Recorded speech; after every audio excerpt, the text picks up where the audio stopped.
Today, the cleanup effort continues in Tierrasanta following Thursday's deadly plane crash that killed all 6 people on board and damaged nearly a dozen homes. Several streets in the area finally reopened today. Good evening and thanks for joining us tonight. I'm Steve Price. 3 days after that horrific crash, some families are just now returning home. Others are still displaced. So for many of the families who lived through it, this nightmare is still far from over. CBS 8's Alex Lai joins us now live from the scene where the recovery effort is underway. And Alex, how does that area look today?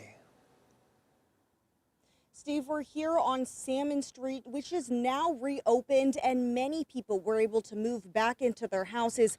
But Sample Street is still cleaning up, and while the neighborhood is nearly cleaned, the memories will never be scrubbed from families impacted every time they come to this area. Still my home. I pay to live here. The things inside are still mine. Waiting to be escorted back to her home to get some belongings was Regina Beaker. She stood feet from where a plane crashed on her street, trapping her and her 3 daughters inside while her husband was deployed. First of all, how are you doing?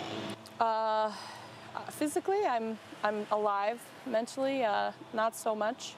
They were trapped in her backyard with no way out, a memory she will never forget. What was going through your mind when you were in the backyard with your kids? That was the end. I was done. My life was over. I thought that this was the end for us. And it's not just her. It's a concern for her girls, too. It crashed right in front of our house and made a big fire, and it really scared me. It was like a horror movie. Regina is worried how it will impact them long term. How do you get help for a 9-year-old that's seen people burning? 3 people helped Regina and her girls escape.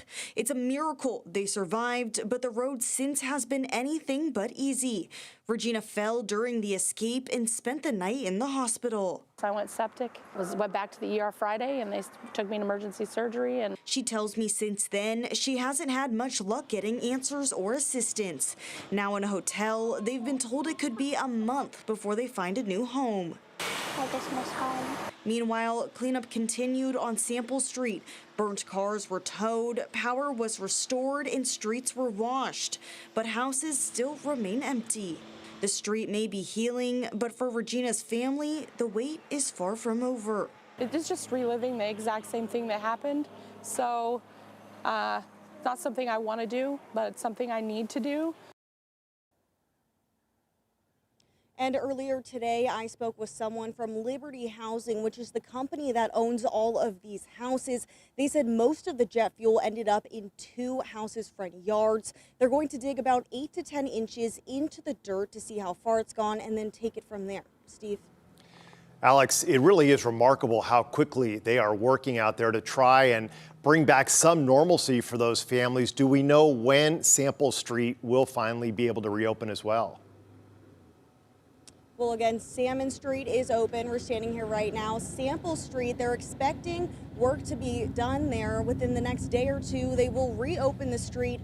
However, those houses are going to stay empty for a while. All right, they are working quickly out there. Alex, thank you very much.